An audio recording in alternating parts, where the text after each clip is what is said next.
डायहाइड्रोजन की प्रिपरेशन पढ़ ली थी, हमने डायहाइड्रोजन की फिजिकल प्रॉपर्टीज पढ़ ली थी। आज हमने पढ़ना है डायहाइड्रोजन की केमिकल प्रॉपर्टीज। केमिकल प्रॉपर्टीज में सबसे पहला है एक्शन विद लिटमस। ये डायहाइड्रोजन क्या होता है? ये एसिडिक होता है, बेसिक होता है या फिर न्यूट्रल होता है?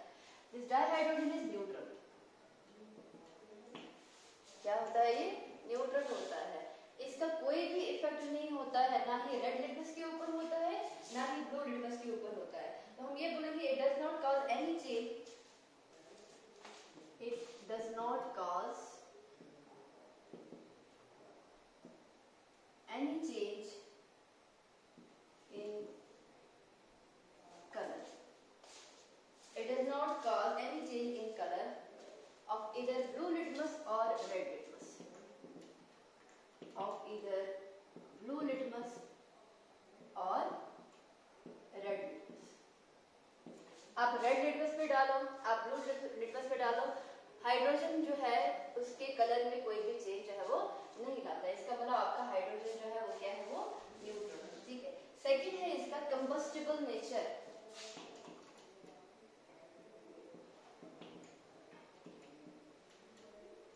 सेकेंड है कंबस्टिबल नेचर। जो आपका हाइड्रोजन होता है वो जो है वो ऑक्सीजन के साथ दैट इज वो कंबस्टिबल होता है, इट अंडरगोज अ कंबशन, ठीक है, विद ऑक्सीजन। और ये क्या बनाता है? पेल ब्लू कलर की फ्लेम बनाता है and lead the formation of water, ठीक है, that is H2 plus O2 gives twice of H2। और जब ये जलता है तो क्या होती है? पेल ब्लू कलर की जो है वो क्या बनती है? फ्लेम बनती है। लेकिन याद रखना it does not support any combustion, it does not support combustion. Combustion को ये सपोर्ट नहीं करता है। इट जलेगा लेकिन किसी और को जो है वो जलाने में जो है वो हेल्प नहीं करता है, ठीक है। Third, low reactivity. Number third is low reactivity. Hydrogen जो होता है वो काफी ज्यादा लेस रिएक्टिव एलिमेंट होता है। क्यों होता है less reactive? Because of having high dissociation energy.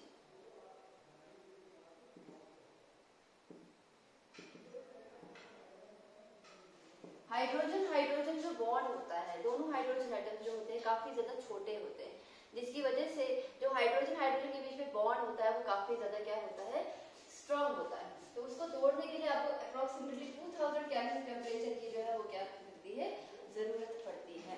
That is अगर मेरे पास हाइड्रोजन और हाइड्रोजन ऐसे है, मुझे इसको 2000 केल्विन जो है वो देना पड़ेगा, तब जाके ये ट्वाइस ऑफ हाइड्रोजन एटम में कन्वर्ट हो जाएगा। क्यों? क्योंकि इस केस में जो बॉन्ड डिसोसिएशन एनर्जी है delta H dissociation is equal to 435.9 kilo joule per mole, जो कि काफी हाई अमाउंट ऑफ एनर्जी है। इतनी एनर्जी आपको जरूरत पड़ती है, इसके लिए आपको 2000 केल्विन टेम्परेचर जो है वो देना पड़ता है, तब जाके आपके पास क्या होता है? हाइड्रोजन मॉलिक्यूल जो है वो टूट के हाइड्रोजन एटम में जो है वो कन्वर्ट होता है, ठीक है। नेक्स्ट है आपके पास action with non metals.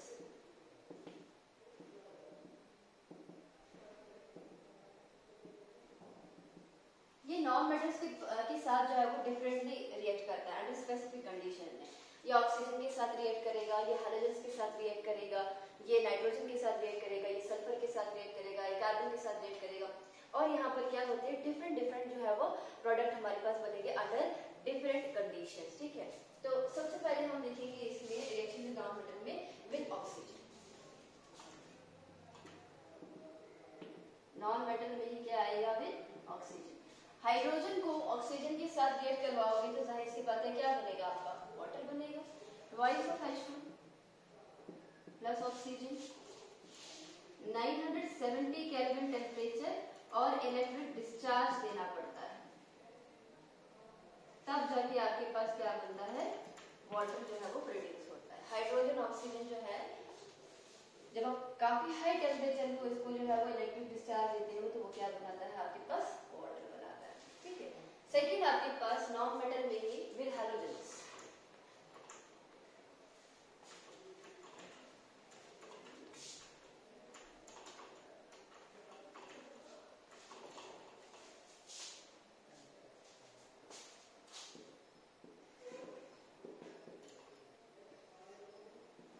Halogens के साथ ये डिफरेंटली एक्ट करता है।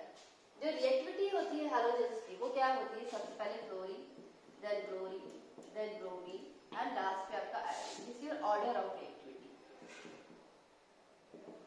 क्या होता है ये, this is order of reactivity. मतलब सबसे ज्यादा जो है आसानी से रिएक्ट क्लोरीन करेगा, बाद में क्लोरीन करेगा, बाद में ब्रोमीन करेगा, लास्ट पे आपका आयोडीन करेगा। अगर इसे क्लोरीन के साथ जो है वो रिएक्ट करेगा तो ये डार्क में जो है वो रिएक्शन को कर सकता है। सपोज करो आपके पास H2 है प्लस F2 है, हम अगर इसको डार्क में भी रखें तब भी आपके पास जो है वो HF जो है वो बनेगा। ठीक है। सेकंड, अगर आपने क्लोरीन के साथ करना है तो डिफ्यूज सनलाइट, हाइड्रोजन को आप क्लोरीन के साथ रिएक्ट करोगे, डिफ्यूज सनलाइट दोगे तो आपके पास जो है वो ट्वाइस ऑफ HCl बनेगा। ठीक है। और अगर आपने ब्रोमीन के साथ रिएक्ट करना है तो आपके पास 673 केल्विन लगेगा। H2 plus Br2 673 kelvin temperature पे ही आपके पास जो है वो HBr जो है वो बनेगा। अब HI के लिए आपको 673 केल्विन की जरूरत ही है, टेम्परेचर की जरूरत ही है, लेकिन वहां पर जो है आपको कैटलिस्ट भी लगेगा, दैट इज प्लेटिनम। तो इस तरह से आपके जो हैलोजेंस होते हैं वो हाइड्रोजन के साथ जो है वो रिएक्ट करते हैं। क्लोरीन सबसे ज्यादा रिएक्टिव होता है तो उसको डार्क में रखोगे तो आसानी से HF बनेगा, सनलाइट में रखोगे तो HCl जो है वो बन जाएगा। 673 केल्विन टेम्परेचर दोगे तो HBr बन सकता है। और अगर आप 673 केल्विन के साथ साथ जो है प्लैटिनम की प्रेजेंस पे करोगे तो आपके पास जो है वो HI जो है वो बन सकता है। Next, with nitrogen.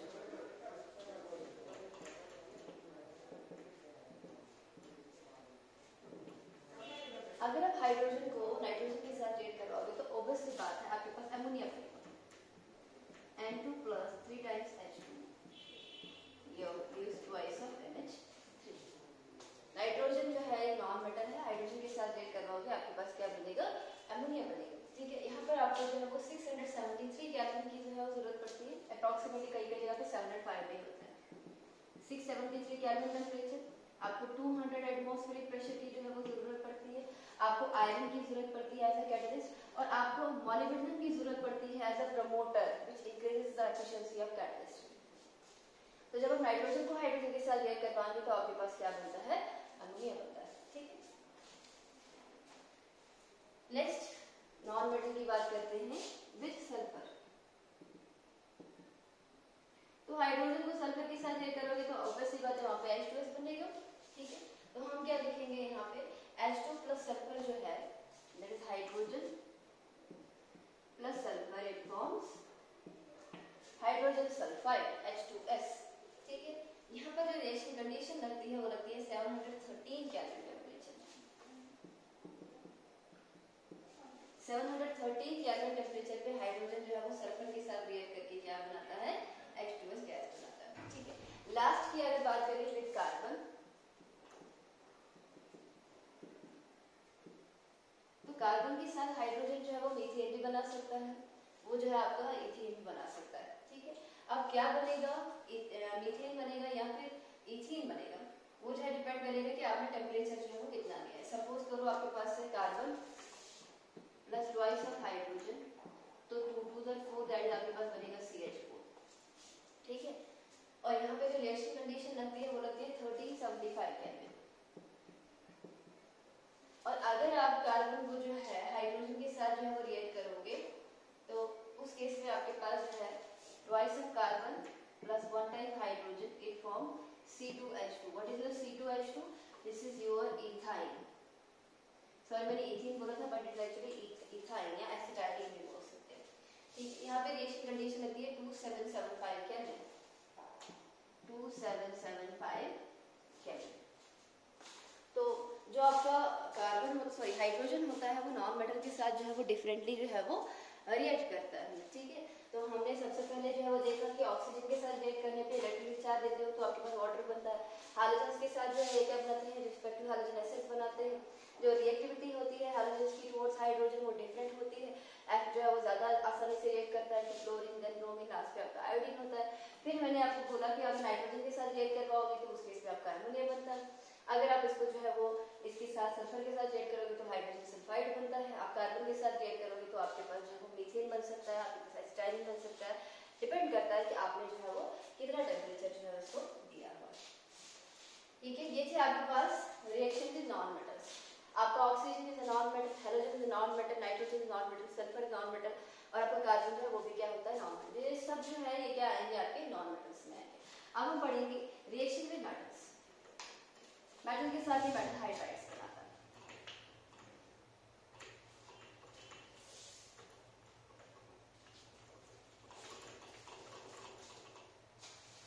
So number 5 is action with metals.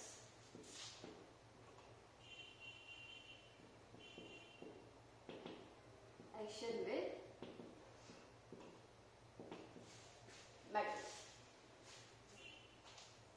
जो आपका डाइहाइड्रोजन होता है वो मेटल के साथ रिएक्ट करने पे क्या बनाता है, वो आयनिक हाइड्राइड्स बनाता है। ये आपने अलग से भी पढ़ने हैं कि आयनिक हाइड्राइड्स या हाइड्राइड्स होते हैं।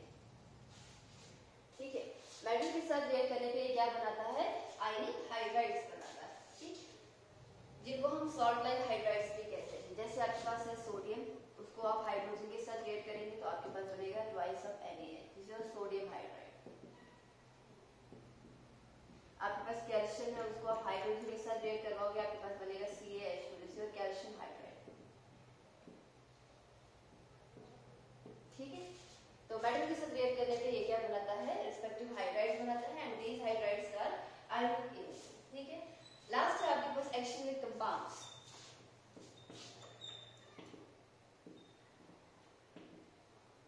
Action with compounds. कंपाउंड्स के साथ रिएक्ट करने पे जो आपका डाइहाइड्रोजन होता है वो क्या बनाता है, ये डिफरेंट कंपाउंड के साथ डिफरेंटली जो है वो रिएक्ट करता है। हम सबसे पहले बात करेंगे कार्बन मोनोऑक्साइड के साथ विद CO। CO का मतलब कार्बन मोनोऑक्साइड। ठीक है, कार्बन मोनोऑक्साइड के साथ जब ये रिएक्ट करता है 573 केल्विन पे और 200 एटमॉस्फेरिक प्रेशर पे in the presence of a catalyst zinc oxide and chromium oxide lead the formation of methyl alcohol. That is, अगर मैं कार्बन मोनोऑक्साइड को हाइड्रोजन के साथ रिएक्ट करवाऊं, मेरे पास बनेगा CH3OH, this is your methyl alcohol.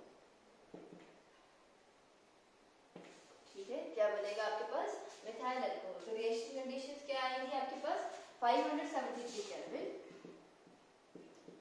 200 atmospheric pressure, 200,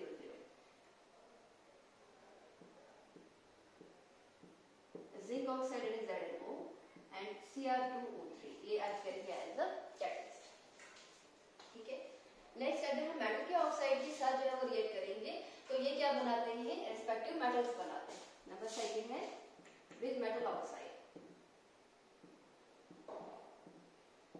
जब hydrogen को metal oxide के साथ रिएक्ट करते हो तो हाइड्रोजन मेटल ऑक्साइड का ऑक्सीजन ले लेता है, हाइड्रोजन वाटर में कन्वर्ट हो जाता है और आपका रिस्पेक्टिव मेटल जो है मेटल ऑक्साइड मेटल में जो है वो कन्वर्ट करता है, कन्वर्ट होता है। जैसे आपके पास कॉपर का ऑक्साइड है, उसको मैं हाइड्रोजन के साथ रिएक्ट करूंगी, मेरे पास कॉपर अलग हो जाएगा और वाटर जो है वो चेंज हो जाएगा। मेरे पास जिंक का ऑक्साइड है, मैं इसको हाइड्रोजन के साथ रिएक्ट करूं, मेरे पास जिंक अलहदा हो जाएगा और वाटर आ जाएगा। इसको जो है वो हीट करना होता है तब जाके ये रिएक्शन जो है वो होती है। लास्ट है आपके पास विद अनसैचुरेटेड हाइड्रोकार्बन। इसी में एक्शन विद कंपाउंड्स में with unsaturated hydrocarbons। बेटा अनसैचुरेटेड हाइड्रोकार्बन में जो हाइड्रोजन ऐड होती है ना तो ये सैचुरेटेड में जो है वो कन्वर्ट होता है, डबल बॉन्ड सिंगल बॉन्ड में जो है वो कन्वर्ट होता है। ट्रिपल अगर होता है तो उस केस में मेरे पास जो है ट्रिपल पहले डबल में कन्वर्ट होता है, डबल बाद में सिंगल में कन्वर्ट होता है। ठीक है, तो सपोज करो मेरे पास क्या है, CH triple bond CH, this is your triple bond compound, this is acetylene C2H2। ठीक है, इसको जो है मैंने 2 हाइड्रोजन के मॉलिक्यूल दिए, दैट इज 4 हाइड्रोजन एटम, 2 इसको दे दिए, 2 इसको दे दो, क्या बनेगा आपके पास, CH3 सिंगल बॉन्ड। ये ऐसा होता है, पहले तो आपके पास CH ट्रिपल बॉन्ड CH को मैं एक हाइड्रोजन देती हूँ, एक हाइड्रोजन यहाँ, एक हाइड्रोजन यहाँ, आपके पास बनेगा CH2 डबल बॉन्ड CH2। फिर इसको फिर से हाइड्रोजन दूंगी, एक हाइड्रोजन यहाँ, एक हाइड्रोजन यहाँ, तो मेरे पास बनेगा CH3 सिंगल बॉन्ड CH2। तो ट्रिपल बॉन्ड कन्वर्ट हो जाएगा सिंगल बॉन्ड में, लेकिन यहाँ पर मैंने एक ही स्टेप में जो है वो कंप्लीट कर दिया। यहाँ पर जो आपके पास रिएक्शन कंडीशन है वो आएगा आपके पास 473 केल्विन और कैटलिस्ट 1 निकल, प्लेटिनम या फिर पैलेडियम भी इसके मॉलिक्यूल होगा तो वो भी जो है, अगर हम इसको लें CH2 डबल बॉन्ड CH2, इसको मैं हाइड्रोजन दूं सेम रिएक्शन कंडीशन में, मेरे पास CH3 single bond, that is अगर आपके पास डबल बॉन्ड हो, आपके पास ट्रिपल बॉन्ड हो, तो आपके पास जो है जब हाइड्रोजन ऐड करते हो तो उस केस में जो आपका डबल बॉन्ड या ट्रिपल बॉन्ड है वो रिस्पेक्टिव सिंगल बॉन्ड में जो है वो कन्वर्ट हो जाता है। ठीक है, तो इस तरह से जो है अनसैचुरेटेड हाइड्रोकार्बन में भी हमने देख लिया कि हाइड्रोजन ऐड करने पे वो अनसैचुरेटेड जो है वो सैचुरेटेड में जो है वो कन्वर्ट हो जाता है। ठीक है, ये था आपका सेक्शन विद कंपाउंड। इस पे एक और एक लास्ट रिएक्शन जिसको कहते हैं hydrogenation of vegetable oils, reaction number 7।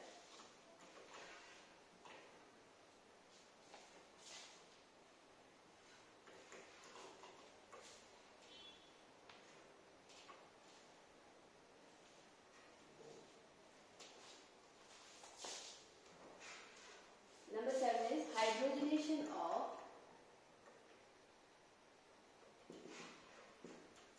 vegetable oil.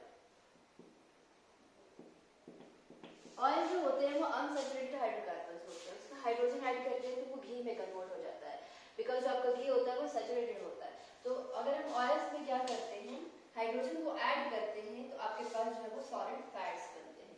Vegetable oil plus hydrogen it forms solid fats. ठीक है, और अगेन यहाँ पर जो आपका टेम्परेचर लगता है वो 473 केल्विन ही लगता है, लेकिन यहाँ पर आपका कैटलिस्ट एक ही लगता है, दैट इज योर निकल। ठीक है,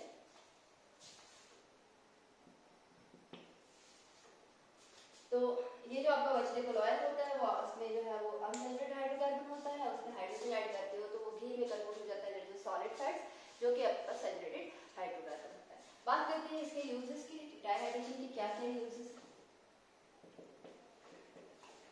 सबसे पहला जो यूज है आपका डाइहाइड्रोजन का वो ये है कि ये बहुत सारे कंपाउंड्स बनाने में जो है उसके इस्तेमाल में आता है। जैसे आपके पास अमोनिया होता है, आपने अभी देखा कि अमोनिया इससे बनता है, इससे मिथाइल अल्कोहल बनता है। ठीक है, इसके अलावा इससे जो है वाटर गैस बनती है। वाटर गैस क्या होता है, कार्बन मोनोऑक्साइड प्लस हाइड्रोजन, जो कि एज अ फ्यूल की तरह इस्तेमाल होती है। ठीक है, ये सारी चीजें जो है वो आपके हाइड्रोजन से जो है वो बनती है। तो हम देखेंगे it has the preparation of ammonia, methyl alcohol, water gas etcetera. ठीक है, इसके अलावा जो आपका हाइड्रोजन होता है it is used for preparing vanaspati ghee, it is used for preparing vanaspati ghee. ये वाली जो रिएक्शन मैंने बोली, आप ऑयल में जो है वो हाइड्रोजन ऐड करते हो तो आपके पास घी जो है वो बनता है। ठीक, नेक्स्ट है आपके पास जो आपका एटॉमिक हाइड्रोजन होता है वो क्या होता है, बाइंडिंग पर्पस के लिए भी जो है वो इस्तेमाल किया जाता है, वेल्डिंग पर्पस। ठीक है, उसके अलावा जो आपका रॉकेट का फ्यूल होता है उसमें भी आपके पास जो है वो लिक्विड हाइड्रोजन होता है और लिक्विड ऑक्सीजन होता है, और रॉकेट की फ्यूल में भी जो है वो इस्तेमाल जो है वो किया जाता है, जिसमें क्या होता है आपके पास लिक्विड हाइड्रोजन होता है और लिक्विड ऑक्सीजन होता है। ठीक है, इसके अलावा ये अच्छा रिड्यूसिंग एजेंट भी होता है। ठीक है, काफी तो इसी के साथ हमने जो है जो हाइड्रोजन था आपका, that is your preparation of hydrogen, physical properties of hydrogen, chemical properties of hydrogen, उसको हमने आज कंप्लीट कर दिया। नेक्स्ट है अब हमारे पास हाइड्राइड्स क्या होते हैं। नेक्स्ट टॉपिक है हमारे पास hydrides.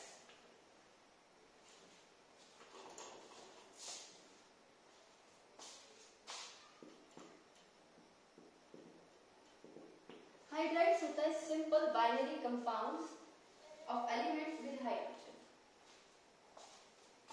Binary compounds of element with hydrogen. Alkali metal को हाइड्रोजन के साथ जोड़ दो, अल्कली मेटल का हाइड्राइड, पी ब्लॉक को हाइड्रोजन के साथ जोड़ दो, पी ब्लॉक का हाइड्राइड, डी ब्लॉक के एलिमेंट को हाइड्रोजन के साथ जोड़ दो, डी ब्लॉक एलिमेंट के हाइड्राइड। सिंपल सी बात है, आपके पास हाइड्राइड में दो चीजें होती है, एलिमेंट होता है और दूसरा आपका क्या होता है, हाइड्राइड। तो ये क्या होते हैं, बाइनरी कंपाउंड होते हैं एलिमेंट के विद हाइड्रोजन के साथ। जो आपके ये हाइड्राइड्स होते हैं, ये बेसिकली क्या होते हैं, 3 तरीके के हाइड्राइड्स होते हैं। एक होता है आपके पास मॉलिक्यूलर हाइड्राइड्स, सेकंड होता है आपके पास आयनिक हाइड्राइड्स, जिसको हम सलाइन हाइड्राइड्स भी कहते हैं या फिर सॉल्ट लाइक हाइड्राइड्स, और थर्ड होता है आपके पास मेटालिक हाइड्राइड्स। मेटालिक हाइड्राइड्स को हम इंटरस्टिशियल हाइड्राइड्स भी कहते हैं। तो 3 तरीके के क्या होते हैं आपके पास हाइड्राइड्स होते हैं, मॉलिक्यूलर हाइड्राइड्स होते हैं, आपके पास आयनिक हाइड्राइड्स होते हैं, और थर्ड आपके पास क्या होता है, इंटरस्टिशियल और मेटालिक हाइड्राइड्स। सबसे पहले हम बात करेंगे मॉलिक्यूलर हाइड्राइड्स की। मॉलिक्यूलर हाइड्राइड्स को हम कोवलेंट हाइड्राइड्स भी कहते हैं, ठीक है। और ये कोवलेंट हाइड्राइड्स जो होते हैं वो कैसे बनते हैं, जब आपके पास हाइड्रोजन का हाइड्राइड किसके साथ, हाइड्रोजन की रिएक्शन किसी भी पी ब्लॉक एलिमेंट के साथ, ये किसके साथ बनते हैं with P block elements. P block element का अगर आप हाइड्रोजन के साथ रिएक्शन करवाओगे तो आपके पास क्या बनेगा, आपके पास बनेगा मॉलिक्यूलर हाइड्राइड। लेकिन P block element generally high electronegative element, P block में तो होती है वैसे इलेक्ट्रोनेगेटिव एलिमेंट, तो पी ब्लॉक एलिमेंट का जो हाइड्राइड होता है सिंपल, उसको हम क्या कहते हैं, मॉलिक्यूलर हाइड्राइड कहते हैं। जो यहाँ पे बॉन्ड होता है वो कोवलेंट बॉन्ड होता है, ठीक है। जो आपके पास मॉलिक्यूलर हाइड्राइड होती है उसमें पे जो बॉन्ड होता है वो क्या होता है, वो कोवलेंट बॉन्ड जो है वो प्रेजेंट होता है। और जो बहुत सारे, फॉर एग्जांपल आपके पास क्या है, बहुत सारे हाइड्राइड होंगे, आपके पास HF है, आपके पास HCl है, ठीक है, आपके पास HBr है, आपके पास एमोनिया है, आपके पास वाटर है, एट्सेट्रा, ये सब हाइड्राइड्स हैं, देयर आर कोवलेंट हाइड्राइड्स। क्या है ये सारे, ये कोवलेंट हाइड्राइड्स है। और इन कोवलेंट हाइड्राइड्स में ये सारे क्लोरीन, ब्रोमीन, नाइट्रोजन, ऑक्सीजन, ये सब क्या है आपके पास, they are basically the elements of P block elements. इन्हीं का रिएक्शन हाइड्रोजन के साथ तो आपके पास रिस्पेक्टिव हाइड्राइड बनेंगे। ऑक्सीजन का हाइड्राइड वाटर कहलाता है, नाइट्रोजन का हाइड्राइड अमोनिया कहलाता है, ठीक है। ब्रोमीन का हाइड्राइड जो है वो HBr हाइड्रोजन ब्रोमाइड कहलाता है, हाइड्रोजन क्लोराइड कहलाता है, और यहाँ पर हाइड्रोजन फ्लोराइड कहलाता है। कहता है कि जो आपके पास कोवलेंट हाइड्राइड्स होते हैं वो जो होते हैं, आप एक ही मॉलिक्यूल थोड़ी ना होगा स्ट्रक्चर में, बहुत सारे हाइड्राइड्स होंगे, वो लिंक होते हैं by means of van der Waals force of attraction.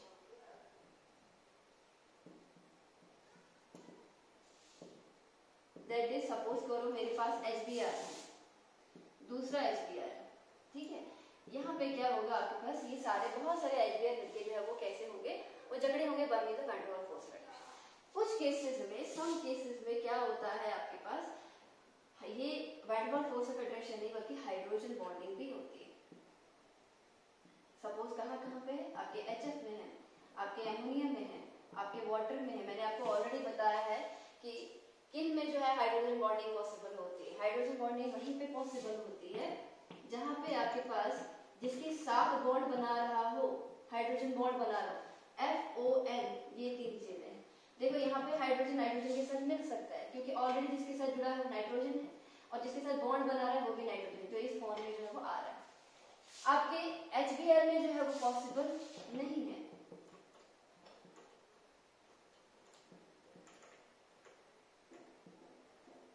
यहाँ पे क्या है, जो आपका हाइड्रोजन है वो ब्रोमीन के साथ जुड़ा है, जिसके साथ हाइड्रोजन बॉन्ड बनाने वाला है वो ब्रोमीन है, जो इसमें नहीं आ रहा है। इसका मतलब HBr में जो है वो हाइड्रोजन बॉन्डिंग नहीं होगी, वहां पे simple van der Waals force of attraction जो है वो प्रेजेंट होगी, ठीक है। सेकंड होता है आपके पास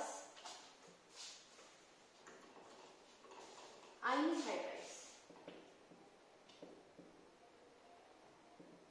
जो आपके आयनिक हाइड्राइड्स होते हैं वो क्या होते हैं, सिंपल S ब्लॉक के एलिमेंट्स, ठीक है।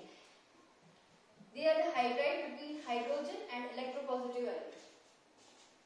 These are the hydrides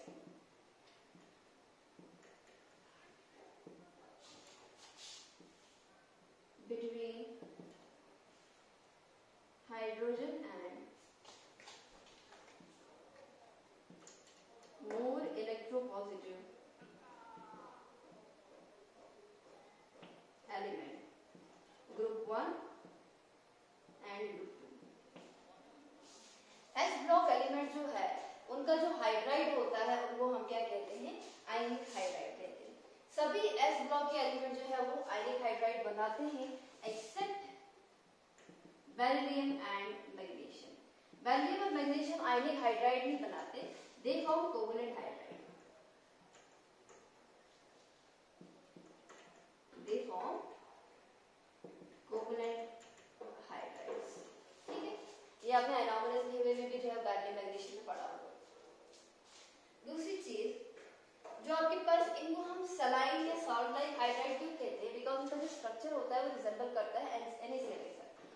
structure जो होता है इसका रिजेंबल करता है with NaCl, so they are called as saline hydrides, इसलिए नाम पड़ गया इनका क्या, सलाइन हाइड्राइड्स। दूसरी चीज जो इनका मेल्टिंग पॉइंट होता है और जो इनका बॉइलिंग पॉइंट होता है वो डाउन द ग्रुप चलने पे वो क्या होता है, डिक्रीज होता है। मेरे पास लिथियम का हाइड्राइड है, सोडियम का, पोटेशियम का, रुबिडियम का, सीजियम का, फ्रेंशियम का।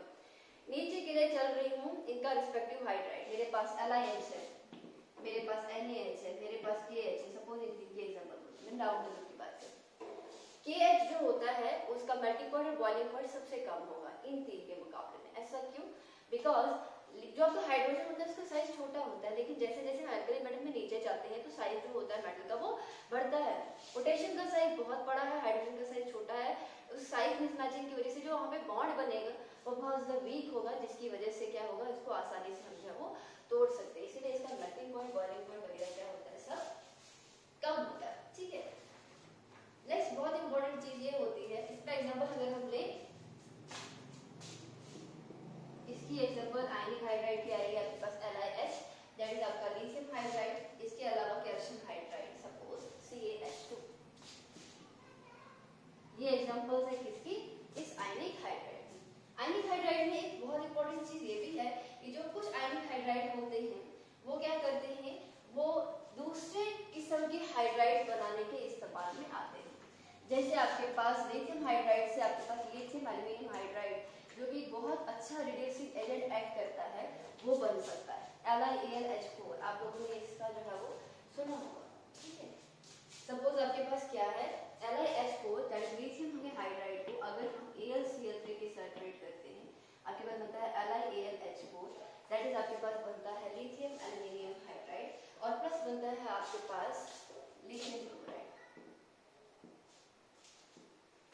ठीक है, क्या बनेगा आपके पास, लिथियम क्लोराइड। सपोज आपके पास जो है वो सोडियम हाइड्राइड है NaH, उसको हम B2H6 के साथ जो है वो रिएक्ट करवा रहे हैं, ये मैंने आपको डायग्राम में भी दिखाई है, तो आपके पास क्या बनेगा, twice of NaBH4, this is your sodium borohydride, mixed hydrides, और ये जो है this is your lithium aluminium hydride.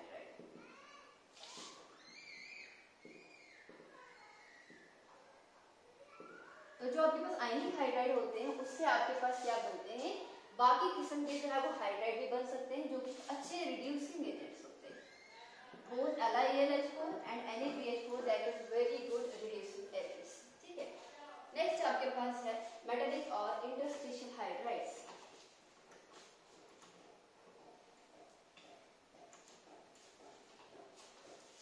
Number 3 है आपके पास metallic or interstitial hydrides. The hydride of D block elements simple called as metallic hydride. ठीक है, यहाँ हम बोलते हैं compound formed by the combination of transition elements with hydrogen are called as metallic hydrides. ठीक है, तो इसमें क्या होता है, मैंने आपको D block element में interstitial compounds बोले थे, formation of interstitial compounds, अगर आपको याद हो तो सेकंड लास्ट अलॉय से पहले मैंने दिखाया था ट्रेंड्स इन फिजिकल प्रॉपर्टीज में, वहां पे मैंने बोला था कि जो आपके पास ट्रांजिशन एलिमेंट्स होते हैं वो क्या करते हैं, वो छोटे छोटे एलिमेंट्स को, जैसे आपके पास हाइड्रोजन था, बोरॉन था, नाइट्रोजन था, उसको जो है वो अपनी इंटरस्टिशियल साइड में जो है वो क्या करते हैं, एब्जॉर्ब करते हैं। बस वही होते हैं आपके इंटरस्टिशियल हाइड्राइड्स। जो आपके पास many transition and inner transition elements and inner transition elements absorb hydrogen in their interstitial side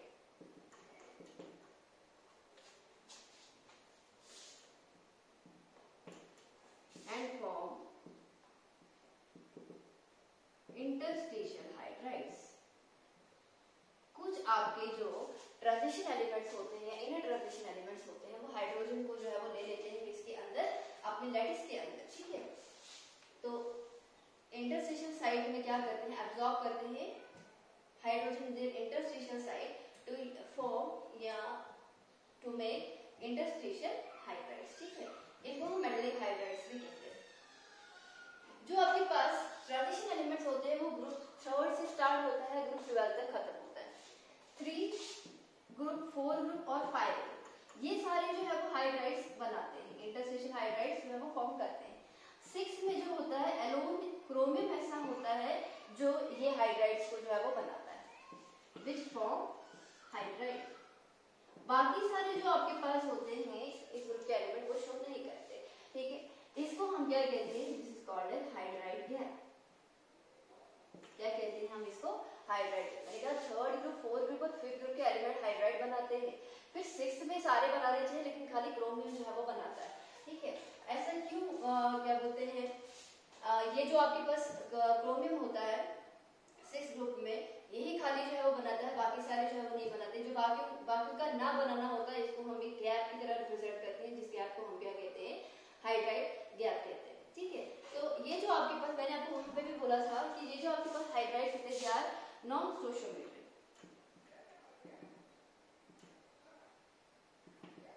मतलब कि कहीं कहीं जगह पे आपका हाइड्रोजन कम भी हो सकता है, ज्यादा भी हो सकता है, कि इसमें कोई फिक्स प्रोपोर्शन जो है वो नहीं होता। सपोज आपके पास टाइटेनियम का हाइड्राइड है TiH, यहाँ पे हाइड्रोजन 1.73, ये 1 रेशो में है और ये 1.73 है। आपके पास सीजियम का जो है वो हाइड्राइड है CeH, यहाँ पे हाइड्रोजन जो है वो 2.7 में जो है वो प्रेजेंट होता है, ठीक है। इसके अलावा आपका एल्केनम होता है NaH, यहाँ पे हाइड्रोजन 2.8 में जो है वो प्रेजेंट होता है। तो आप देख रहे हो कि यहाँ पर जो रेशियो होता है वो फिक्स नहीं है, ठीक है। तो इसको हम क्या कहते हैं, it is non stoichiometric in nature. और इसकी जो कंपोजिशन होती है, ये जो आपके पास ये रेशियो होता है, ये चेंज होता है जब हम टेम्परेचर प्रेशर को जो है वो चेंज करते हैं। और इसकी जो प्रॉपर्टीज होती है, इन हाइड्राइड की जो प्रॉपर्टीज होती है वो एग्जैक्टली सेम होती है जिन एलिमेंट से बने होते हैं। सपोज मेरे पास टाइटेनियम हाइड्राइड है, ये टाइटेनियम से बना है, इसकी प्रॉपर्टी सेम होगी जैसे टाइटेनियम की होती है, इसकी सेम होगी जैसे सीरियम की होती है, इसकी सेम होगी जैसा आपका लेमिनम शो करता है। और जो कि इंटरस्टेशियल साइड में इसका हाइड्रोजन होता है, कि किसी को भी अपना हाइड्रोजन जो है वो दे सकता है। इसीलिए कहते हैं कि ये वाले हाइड्राइड बहुत अच्छे रिड्यूसिंग एजेंट्स भी होते हैं, क्योंकि जब भी अवेलेबिलिटी होगी कहीं भी जगह पे, तो ये अपना हाइड्रोजन जो है वो दे देते हैं, ठीक है। तो ये थे आपके पास कुछ हाइड्राइड्स, ठीक है। हमने आज जो केमिकल प्रॉपर्टीज ऑफ हाइड्रोजन पढ़ा, हमने यूज ऑफ हाइड्रोजन को कंप्लीट किया, और हमने जो है वो हाइड्राइड्स जो थे आपके पास, जो कि 3 तरीके थे, ये थे मॉलिक्यूलर हाइड्राइड्स था आपके पास, आयनिक हाइड्राइड्स था और मेटालिक हाइड्राइड्स, इसको हमने कंप्लीट किया। बाकी का जो आपके पास है उनको हम नेक्स्ट